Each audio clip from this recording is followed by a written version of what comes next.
Craigslist is a website that helps people find almost anything they need through a classified ad. You can look for a job, you can look for an apartment, you can sell your furniture, you can find a babysitter. A filmmaker wanted to find out what would happen if he had to live off of Craigslist for 1 month. In Craigslist Joe, a new movie, Joseph Garner goes across the country relying on Craigslist for food, for shelter, and basically for the generosity of strangers. For 31 days, he cuts himself off from his family and friends, has no money, just a laptop, a cell phone, clothes on his back. Here's how it went. With no money, no contact with anyone I know, I'm going to live entirely off Craigslist. I'm just seeing if I can, A, survive. Like, if I can literally eat, find shelter, find showers. B, try to travel America. See if I could find a community out there. For the next month, this is all I got. Away we go. Craigslist Joe opens today in select theaters across the country. Nice to see you, Joe. Thanks for talking with us. On one hand, Pleasure to be here. Sounds like a crazy idea. On the other hand, Craigslist is really all about a community. What did you ask for? I mean, what did you put out there that people started responding to help you out?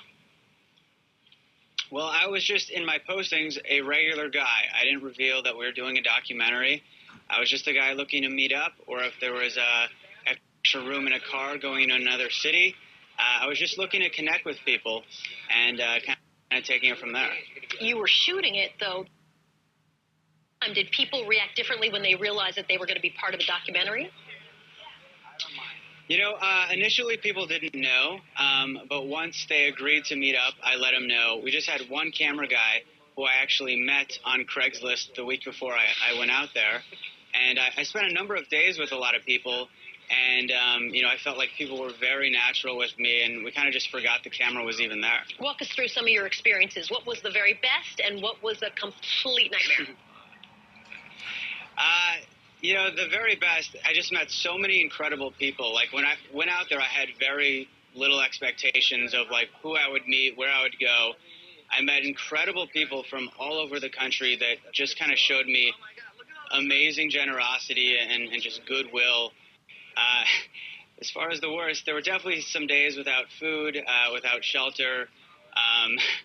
But the overwhelming majority of the people I met were absolutely amazing and just really inspired me. I want to show everybody a clip from New Orleans, which is one of my favorite cities, which I think counts as one of your best experiences. So let's play that clip, and then we'll talk about it on the other side. We have been able to take over certain houses and blocks and areas and do art installations and bring in individuals to the area that wouldn't have necessarily been in those areas. So the people that are here are the ones that are, like, have their heart in New Orleans. That was an artist named John who had taken over a space, I believe, in the lower Ninth Ward, which, of course, was decimated by Hurricane Katrina, and they were trying to revitalize it and revamp it and really bring a new use for it. I know part of your goal was to rely on the kindness of strangers. What's your big takeaway from it? Are strangers kind, or are strangers kind of mean? Or kind of crazy. You know, in my experience, even before I left, I always believe, you know, people given the opportunity would do the right thing. You know, I was just so inspired and blown away by the overwhelming majority of people's willingness to kind of lend a helping hand and be open enough to trust me and take me in. And like that clip you played, you know, it was pretty devastating just walking around the lower Ninth Ward. I just kind of assumed everything was kind of put back to normal and everyone was back in their homes.